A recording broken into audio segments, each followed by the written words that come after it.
Ndoda kukwasai muri yeZimbabwe muzita raJesu. Toda kutenda Mwari nenguva yatipa. Toda kumbopinda munguva yekunyaradzana senyika. Zuro ndi zuro tarasikirwa nehama neshamwari along Chitungwiza Road. As if it's not enough, vana 3 vanowanikwa vari mubhuti remota. Innocent souls. Sesina kukwana nyika iri kuchema. More than 40 vakaparara mu accident. Some of them, they were the breadwinners. Ndo vaibhadhara fees yemwana. Some of them ndo vanga vachikaundwa mumhuri. Vana vamwe vasara dzavanherera. Varume vamwe vasara dzavahumburukwa.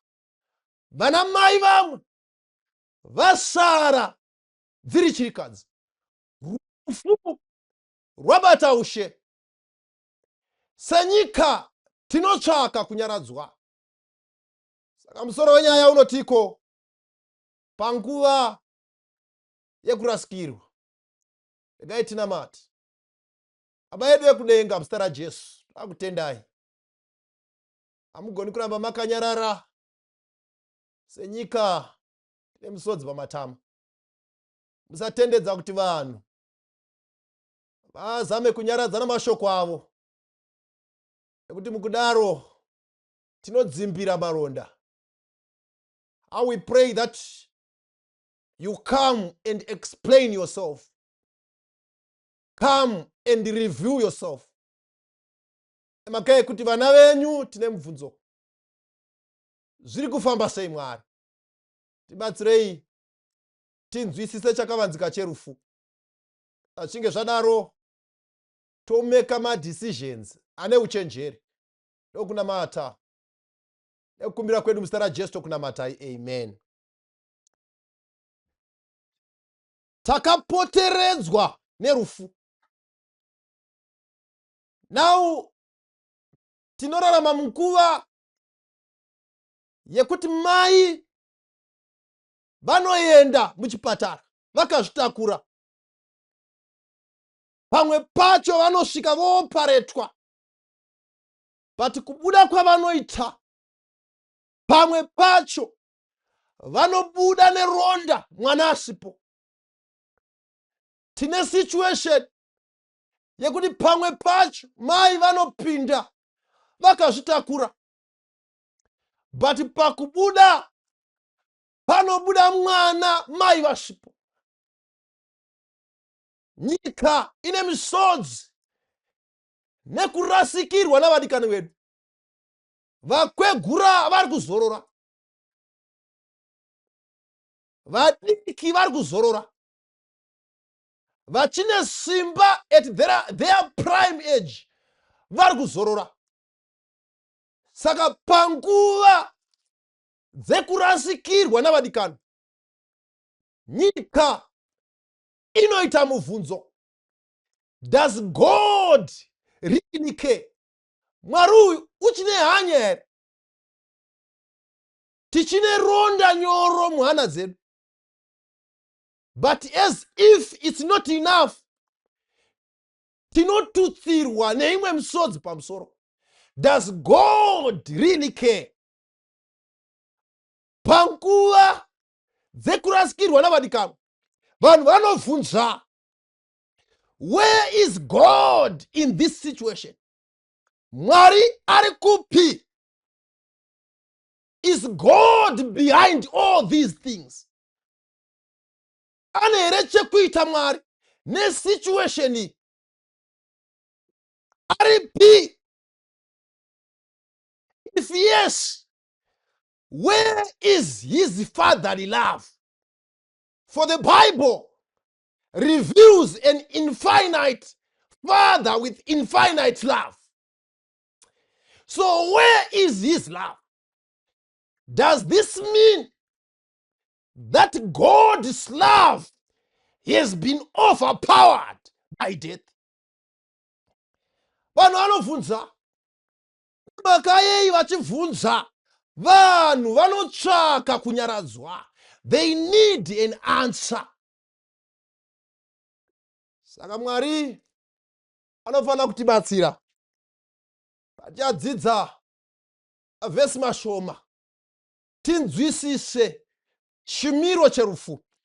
Now I want to invite your attention to the book of Romans chapter 5 verse 12. Therefore, just as through one man sin entered the world, and death through sin, and thus death spread to all men because all sin. Po akunyora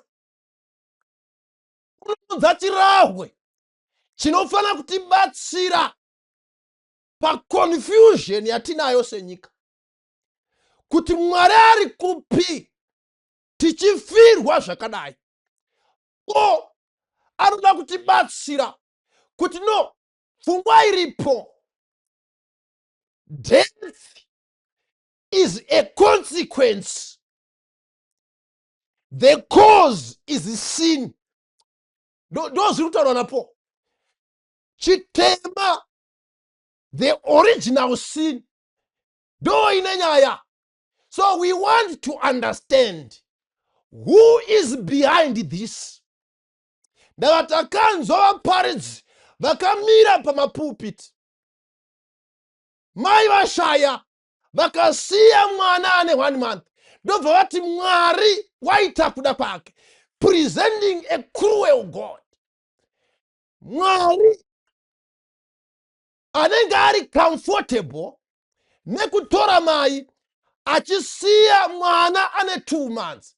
Kana Mwari ari comfortable nekutora baba na mai neaccident achisiya vana kumba vachiri kuenda kuchikoro dziri nherera panguva yavanoda maparents.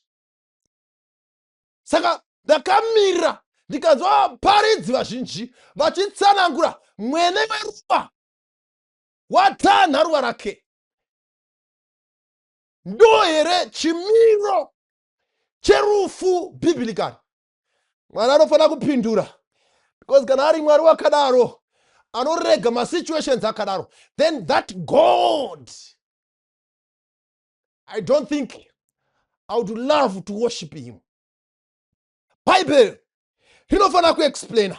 Now ukadzidza book raIsaiah chapter 14 worova vhesi ya 12 uchidzika nayo, wodzidza book raEzekiel chapter 28 worova vhesi ya 12 uchidzika nayo, uchanzwisisa kuti pakutanga zvinhu zvanga zvisina kudaro. Mwari achisvika kudenga kwanga kuine harmony, kwakuine peace. Bhaibheri rinotiko kusvika kusarurama kwawanikwa until iniquity was found in a perfect environment. Mubvunzo wobvunzwa, chitema chakapinda sei kudenga kune environment yakanaka, kuna Mwari who is omnipresent and omnipotent. Sin and its entrance in heaven is a mystery, just like the existence of God and his origins is a mystery. Hatigoni kutsanangura kuti Mwari akabvepi, it's a mystery. No zvimwe nechitema, but Bhaibheri rinotitsanangurira effect ye presence of sin in heaven. Ndava chitema chapinda.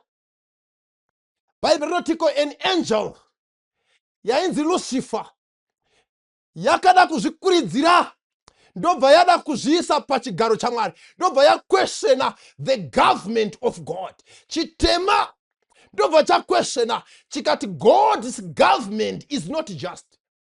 Hurumende yaMwari inompunyikidza vanhu, hakuna freedom, mitemo yake yakaoma. Ndobva chaquestiona. Saka Lucifer uno-influencer some of the angels in heaven in a perfect environment. Saka ukaiverenga kuna Isaiah nekuna Ezekiel, kuna a statement of shock iriko yaibvunzwa, wawasei nhai nyamasvasve yamangwanani, wadonha sei iwe wanga wakafukidzwa namabwe anokosha, wadonha sei, zvafamba sei, wanga une ofisi hombe, wakabata muzongozongo wedenga, wadonha sei. That's the question. Nemhaka yei the fall of Lucifer is a mystery and the entrance of sin is a mystery. Wadonha sei panyaya. Saka Bible rinotiko Lucifer akawina vaakawina a third of angels. Bible rinobva randiudza kudenga kwakabva kwaita hondo. You read Revelation chapter 12 verse 7 uchidzika nayo. There was war in heaven. This was not a military war. Yaiunzwa ma AK-7 nema submarine, but this was a war yanga iri intellectual. It was a war of ideologies. Saka Bible rinotiko Satan adonhedzwa akundwa. He was cast out of heaven. Ndobva akandirwa panyika, paearth. Mwari vachisvika, Mwari vosvika. In fact, ukaverenga Genesis chapter 1 verse 26, Bible rinotiko Mwari vakaenderera mberi neurongwa hwavo hwokusika munhu. Now vanotiko ngatisikei munhu akafanana nesu. Saka Mwari asvika, munhu ari kusikirwei? Kaidzidza pfungwa yacho, chaona kuti Lucifer wakandwa, panosara paine confusion. Even kuma loyal angels, the 2/3 that remained in heaven, dzinoitawo confusion. Who is right, God or Lucifer? Saka Mwari anotiko azvinetsi, the just shall not justify themselves. Saka zvatichaita tichasika munhu ari lower than angels, tomupa mutemo.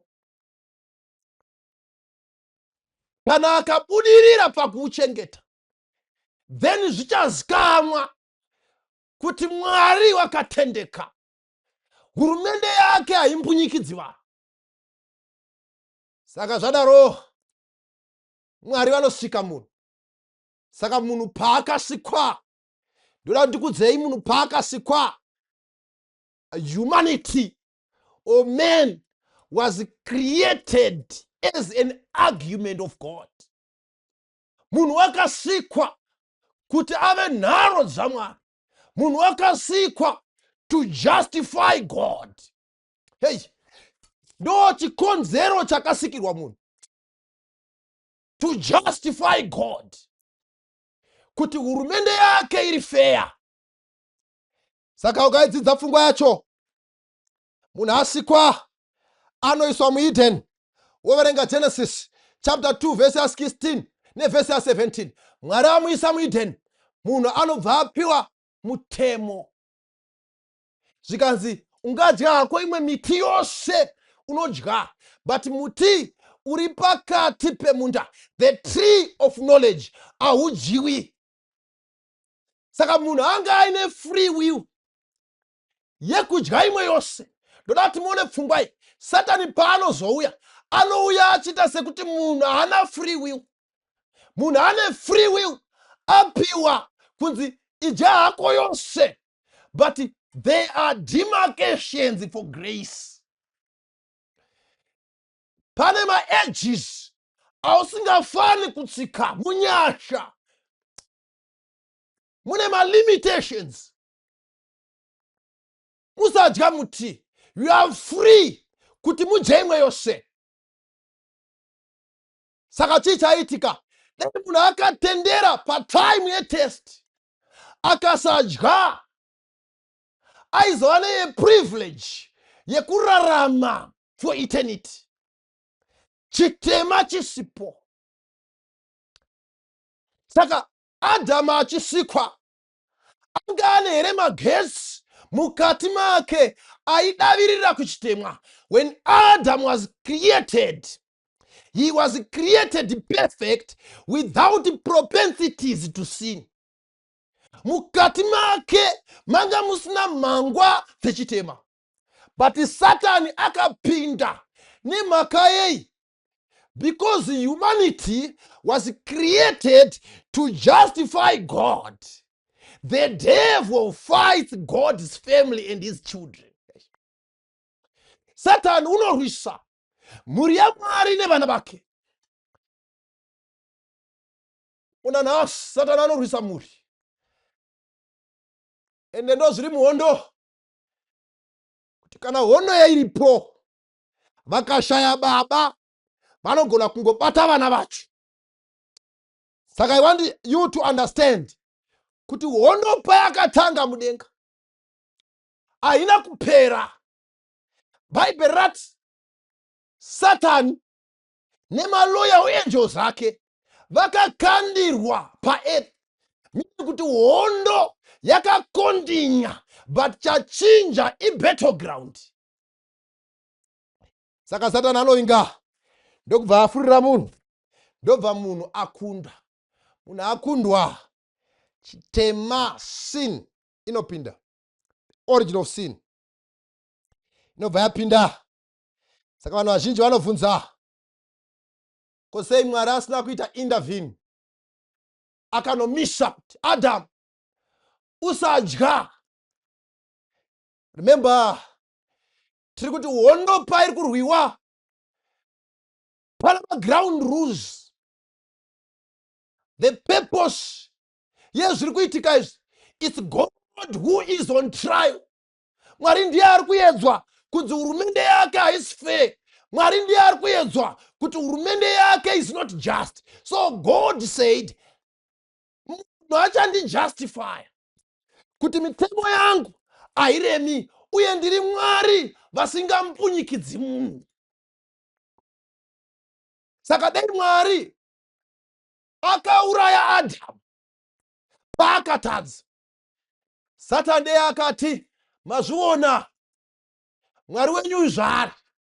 Dai Mwari akauraya even Satan paakatadza, ngirozi dzakasara kudenga, the loyal angels, dzichitevera Mwari nekutya kwete nekumuda. Saka Mwari haadi kunamatwa nekutyiwa. Mwari anoda kunamatwa because of his love. Tikanzwisisa pfungwa iyi senyika, tichanzwisisa chakavanzika cherufu. Saka rufu runopinda. Adamu naEve vasati vatadza muEden manga muine mabhakani, rodhi dzakanyorwa upenyu husingaperi. But vatadza, rufu rwakapinda, ndobva vadzingwa. Emhaka yanyasha, rudo rwaMwari runooneka papi? Mwari anomhanya kudzivira Adamu kuti asadya muti woupenyu. Ndava dei Adamu akadya muti woupenyu, chitema chapinda. Vanhu vachichembera asi vasingafi. Vanhu vachirwara nezvimwe zvirwere zvinotyisa asi vasingafi. Zvekuti kunyangwe dei waisuwa guva waisari one. Saka out of love, God permitted death to end. Akati chitema chapinda. Sin and death are twin sisters. Chitema zvachapinda. Nerufuo rwopinda. So, tikatarisanya yai, we cannot blame God for death. Eish. Saka kunonziko Adam paakadya. Chitema chapinda. Akabva atoita hoche kochke nenyoka. Mwari akaona kuti no, zvinhu zvikaramba zvakadai hazvimiri mushe. Combination yemunhu nenyoka is dangerous. Saka Mwari anoita sei? God put enmity between man and the devil. God separated them. The combination yemunhu nenyoka iri dangerous. Saka, this is the reason why Mwari asina kurambidza Adam kudya muti. Pana ground rules aripo. Aiti aiwa Adam haungadyi. Saka izvi zvinoreva here kutiko nemhaka yekuti rufu rwakapinda, we should question God's power. Tine here dzimwe nguva Mwari paakamboshowa simba rake kungoratidza kuti rufuru ndogona kurumisa ndada. There are circumstances in the Bible where God stopped death just to demonstrate, for the sake of saints and those who doubt, to say, I have got power over death. Saka ukatonoiverenga kuna Daniel akandwa mugomba, Mwari akamisa rufu. Tine nzvimbo dzakawanda vakomana, the 3 Hebrew boys vakandwa mumoto, Mwari wakamisa rufu. Saka Mwari unotori nedzimwe nzvimbo dzaakamisa rufu kuratidza kuti anozvigona zvekumisa rufu izvi. Anozvigona zvekuti vanhu 43 vasaparara panzvimbo imwe. Unozvigona kuti vana vasangoparara vese panzvimbo imwe chete. But they are ground rules. Ground rules dziri kugaidha wo iripo. Pane ground rules aripo. Saka mutaura kuti munhu atadza Satan muhondo iyi, akabva atora rufu sajoka wake. Saka tiri muhondo yatiinayo, where God's greatest weapon in the war is love, and the devil, the greatest weapon in the war is death.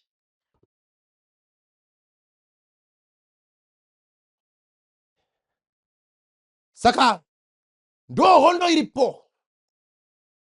Mwari une simba rekudestroya the weapon of the devil, but panama ground rules.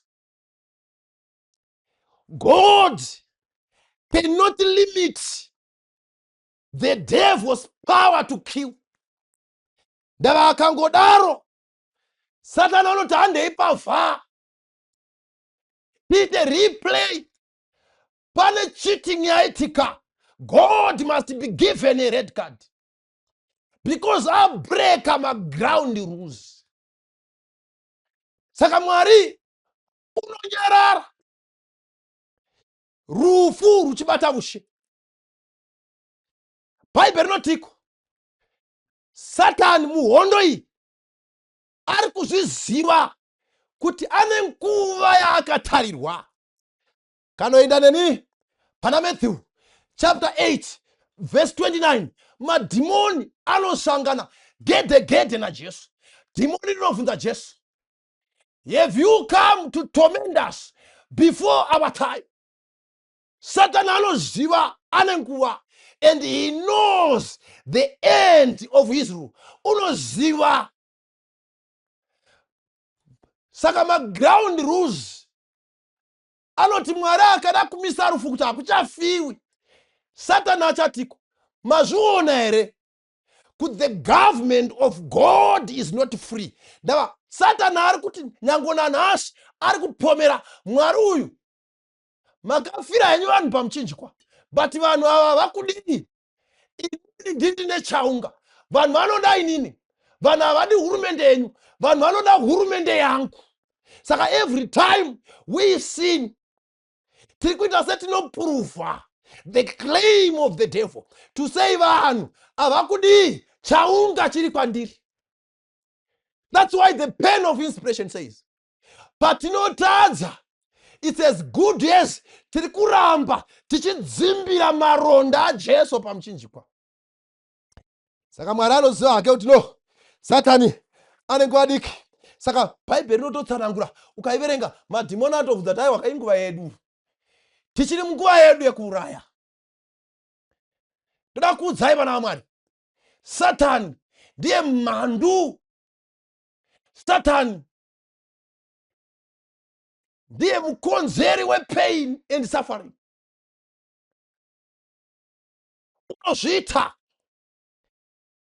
unotormenta the family of God. Kaiverenga John, kanoverenga bhuku raJohn chapter 10, ukaitangira paverse 9, Jesu anotiko, I am the door.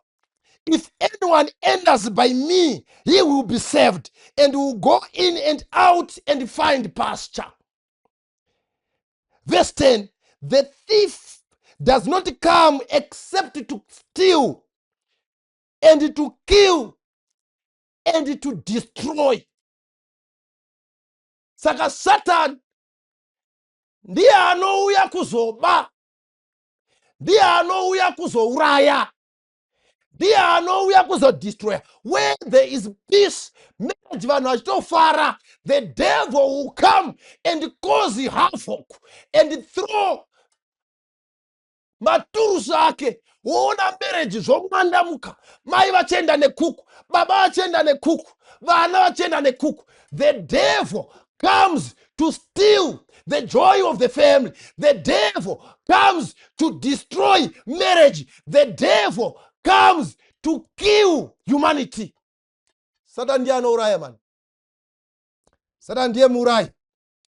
Katoverenga Revelation chapter 12 verse 12 inoti kudii?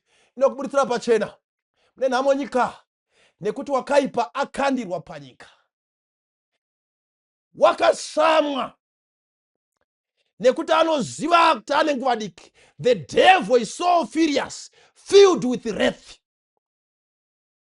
He wants to kill. Every time Satan paanoita meeting namadhimoni ake, the agenda is to kill and the objectives to be accomplished is to kill. So every day, 24/7, the devil is assigning his demons to go and kill and cause havoc. And I munouraya. Pamana pane marriage ifariwa, urayai baba if possible, urayai mai if possible, urayai vana zvifarane. And I munouraya. Pamana pane unity, go and destroy, go and cause havoc, go and kill. This is the assignment. So every time the demons and devil conduct a meeting, they are giving a report. Matadza kuuraya nei. Saka what is your plan? What is your plan? Saka rufu runofudza munhu wose. Nemakai, the devil is looking for an opportunity to kill. Akangouwana mukana iwoyo anouraya. Saka chimbomirai kuti paridzira muchitiko Mwari aita kuda kwake. Chimbomirai if you don't understand the will of God. Chimbomirai kutiudza kuti Mwari apa, Mwari atora. Chimbomirai makadaro. Chimbomirai makadaro. Don't present a cruel God. This is a great controversy. Pane hondo huru iri kurwiwa. We are in a battle. Saka the devil is using death as the major weapon to cause havoc. isi rufu dzose dzaMwari. Saka Mwari haana simba here rekumisha, anaro. But Mwari ari kuita sei? Kare tichikura vabereki vedu zvavaita. Ukamisbehave pane muenzi, mubereki aingokutarisa, hapana zvaaikwanisa kuita. Kana muenzi uyu akagara 1 week, you could misbehave for 1 week. Mubereki hapana zvaaikwanisa kuita. Why? Haasina simba here rekudhila newe. Simba anaro, but there are ground rules to be observed. What are the ground rules? Shona you not. Kana ukarova mwana pane muenzi, uri kudzinga muenzi auya, uri kuti panapa you are not welcome. Saka a parent will observe ground rules until the appointed time. Saka Mwari haana simba here kumisa rufu kana kuparadza rufu. Mwari ane simba, but God is observing the ground rules. Saka Mwari akatarisa rufu kudai, neshungu unorwadziwa, but God has to observe ground rules. Saka ukaiverenga, Satan anoita sei? Satan anokonzeresa pain so that people can question God. Now ndinzwai. Satan anouya oparaza more than 40 people vofira mubhazi.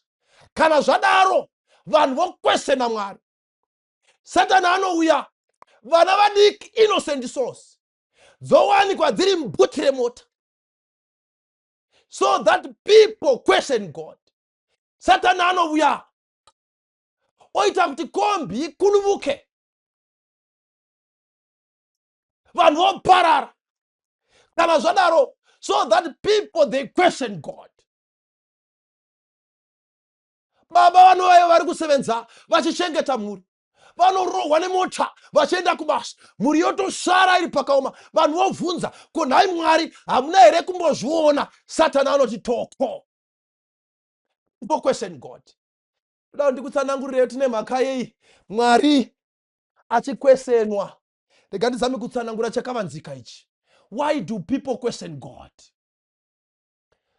Unoziva here zvinoita mbavha dzemuZimbabwe dzinokubira chitupa chako.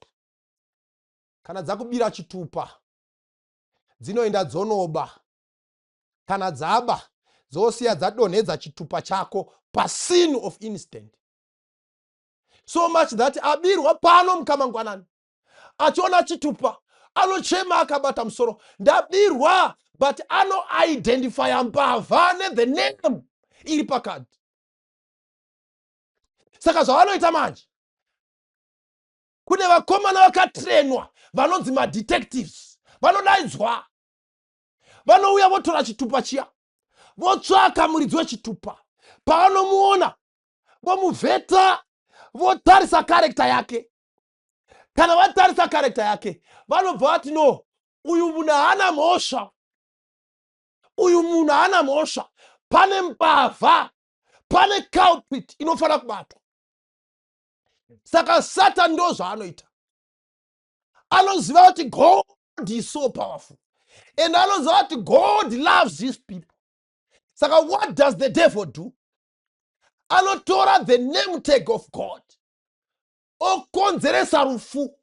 Kana pafiwa osiya akanda God's name tag pa place yerufu, so that vanhu paanosvika paincident vachiona vanhu vachichema ropa richideuka, vanotarisa the name tag voti ko Mwari sei asina hanya. Saka panotsvaka madetectives anotora the name tag pa place of sin, oenda nawo pa character of God. Paunotora the name tag examine the character, you discover that God's character is love. Then love is not cruel. Then you understand someone is behind this. But now, muri yeZimbabwe, aitarisi nemutegi. Pakangoitika kuti mai vafa, vakasiya mwana ari pamukaka. Vanhu vanongosvika panhamo, voverenga nemutegi. Vobva vati bhati Mwariso. Zvikaitika, paitika accident, paparara vanhu. Vanhu vanosvika panhamo, voverenga nemutegi. Vobva vati bhati Mwariso. No one dares to take the national ID and examine the name, the character yacho. No one dares to do that. Saka Satani anenge achiziva kuti ijoka. Ndikakanda rufu, ndakanda joka. Vanhu vachaita revolt against their maker. Ndikakanda rufu, ndakanda joka. Vanhu vachafunga kuti Mwari haana hanya navanhu vake. Saka Satani ndo zvaanoita. Paanokonzeresa hondo, anosiya akanda God's name. Saka death ine age limited. Because rufu, vanhu vakangonzi muchafa. Charoti, Mwari aona kuti Adam atadza. Mwari akati ano Adam, rufu rwatopinda. Saka haugoni kuchirarama nekusingaperi, because wa make a choice and I will respect your choice. Haugoni kurarama nekusingaperi. Wadya muti wandakati usakudya. Saka chirega kudya the tree of life wawaifanira kudya, because life ndo zvairi. By forbidding or by ignoring the forbidden rule, you forfeit the allowed one. Ndo zviri upenyu. Saka kanzi chirega, but maakurarama muchifa. Saka inonzi God's ultimate will ndeyekutiko pakutanga Mwari aitoti no vanhu munorarama kusvika kuma 900. Saka ukatoiverenga muna Genesis chapter 5 verse 27, utaona kuti Metusela akaita 669 years achirarama. Wakararama makore akawanda zvakadaro. Kaiverenga kuna Genesis chapter 9 verse 27, utaona kuti Metusela akararama 969 years. Chitema ndobva charamba chichiwanda, uipi uchiwanda. Woya neni pana Genesis chapter 6 verse 3, munhu akanzi no, maakurarama 120 years. Saka tiri kuti panguvai kana munhu akararama 120 years akazoshaya, taita no, it's God's ultimate will. Ndo patinoti Mwari aita kuda kwake. Ndobva tabva chitema chikaramba chichikura chichibata ushe. Pana Psalms chapter 90 verse 10, Mwari akatiko maakurarama 70 to 80 years, but kana dzapfuura kwanguva kutambudzika nekurwara. This is God's ultimate will, kuti kana munhu akazofa hake wambosvika ku 70 wararama. Atukaverenga inonzi God's permissive will. Satani anotiko Job, munoti anokutyai, ndipendi odhila naye. Ndobva vana vaJob ndobva vafa. Job chapter 1 verse 11 na 12, vana vaJob vakafa vari 10 ka1. Satani ndiye anoita zvinhu sina hanya. Satani ndiye anoita zvinhu zvinokonzeresa pain. Satani ndiye anoita zvinhu zvinoita kuti vanhu vabvunze.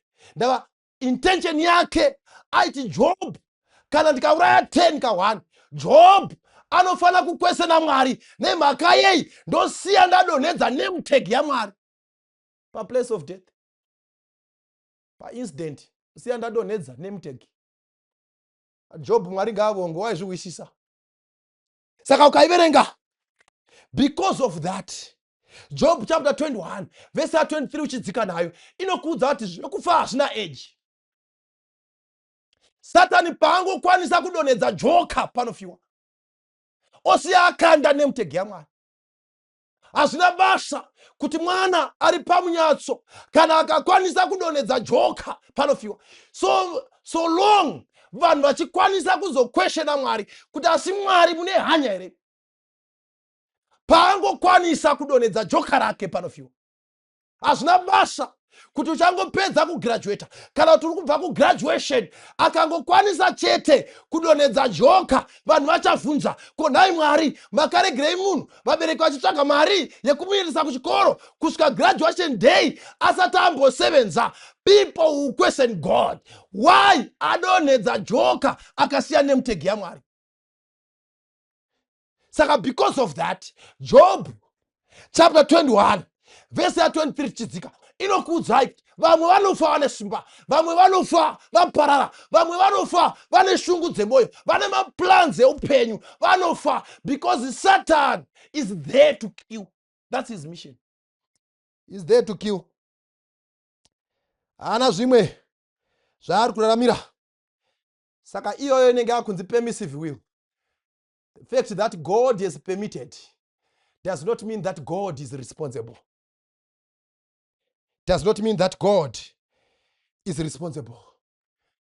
Inewo vakaenda kuondola ruziva mukavabvunza vanokuudzai maigona kutogara pabhesi makawanda, muvengi aiuya nebhomba okanda.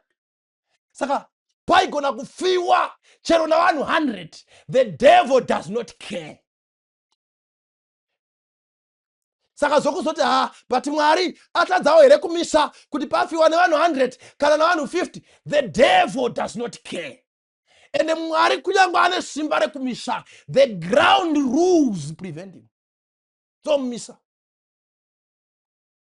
Saka pane Hebrew thought atoda kukorekta inoshandiswa namapreachers mazhinji yekuti Mwari vaita kuda kwavo, Mwari vapa, Mwari vatora, which is very wrong. Because the Hebrew thought says that what God has permitted, it means he has done it. This is very wrong.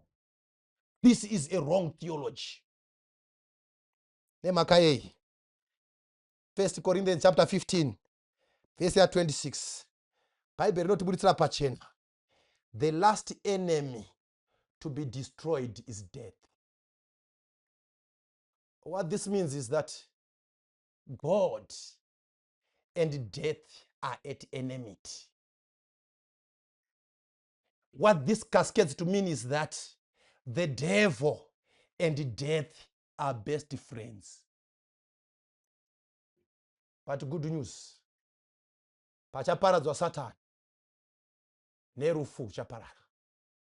We know his end. Satani nhoroondo yake toiziva, kwairi kuperera toiziva. But pachaparadzwa Satan nerufu uchaparadzwa. Because death and the devil are twin sisters.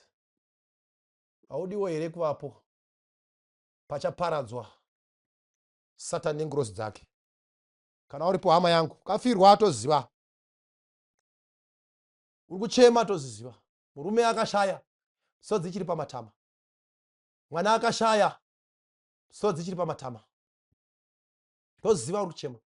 Kadzi akashaya sodzi chiri pamatama, dikani wako kashaya misodzi chiri pamatama. But audiwo here kuvapo to be a witness that very day when death will be destroyed. When God will destroy his greatest enemy. When God will avenge his anger. Audi kuvapo here when death will be destroyed. Kaiverenga mapisarema chapter 56 verse 8. Notaura Mwari, you number my wanderings. No verenga kudzungaira kwangu. Chengeta yenyu misodzi yangu mubhotoro yenyu. Soreva kuti haisi yose misodzi inongodonhera papilo zvopera zvakadaro. Imwe misodzi Mwari ari kuchengeta. Because kana tinge taponeswa, God will vindicate himself. Nevadikamwe wakafirwa navo ukachema Safungidzira nyaya yacho yakapera. Mwari wakachingidzira misodzi yako, akachengeta mubhotoro rake. Nemhaka yei Mwari anobinduro. Ndo zvinotaurwa naVatesaronika, 1 Thessalonians chapter 4 verse 16. Kaitangira mavhesi 13. Hama dzangu, handidi kuti mushaye kuziva pamusoro pevakavata. Ndinoda kuunzai kuti nerimwe ramazuva Mwari achadzika kuzotora vakaita kuda kwake. Vakafa muna Kristu vachatanga kumuka. Nevapenyu vakatenda muna Kristu vachabatana naye pamwe. Ukwidza waenda kumusoro kudenga. Kana uiverenga 1 Corinthians chapter 15 verse 51 chidzika. I want to tell you a mystery. Ndoda kuudzai chakabanzika kuti hatingavati tose, asi tose tichashanduka. In the twinkling of an eye, mukuhwaira kweziso, pakurira kwehwamanda yaMwari, vakafa muna Kristu vachamuka. And this body that is mortal will dress immortality. Mwari uchashandura nyama inourara inofa, peka kufa, kusafa nekururama. But zvichaitwa kune vakatenda muzita rake, vakapuwa mukana, vakamusarudza. I know my sister, you are in pain. I know my brother, you are in pain. Tenyika tiri kuchema, but pane tariro. Nemhaka yei pamuchinjikwa, God's power of love conquered the power of death. Saka ndoda mataniwe, uri kuchema uchaka kunyaradzwa panguva dzekurasikirwa. Uri kuti Mwari, ndoda kusarudzai muve Ishe namuponesi wangu. Pane nhamba dziri kufamba pazasa. Kana uzoziva zvakawanda kuti ndozvifambisa sei kuti ndimusarudze. Nhamba dziripo, but uripo. Tinamate newe. Simudza roko tinamate. Nababa vanodikanwa, vanobatawo chepanyika nekumusoro kudenga, takutendai nekuti makatibuditsirawo pachena chakavanzika chevhangeri.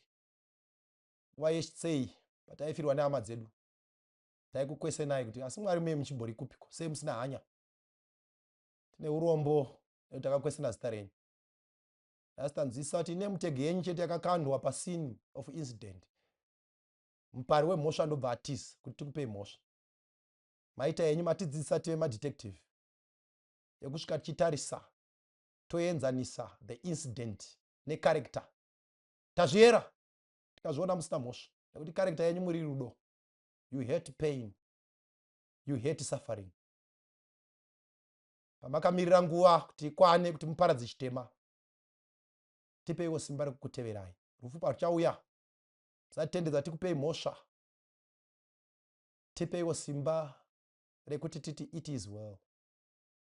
Nyaradzai mai avo, nyaradzai baba avo, nyaradzai mukomana uyo, nyaradzai musikana uyo. Patiri kunamata mukati mehana yake, ndiye ane hama yakashaya zvichiri kumurwadza, nyaradzai nekuti maronda acho muri kumaona. Ngaanzwe mukati kati menzeve dzake a still small voice rinoti it is well. Nekuti mukupedzisira kwazvose tichatidzorera hama dzedu dzatakarasikirwa nadzo dzakafa dzichitenda, nesuwo chitibatsiraiwo titende. Ndokunamata nekukumbira kwedu muzita raJesu kunamatai. Amen.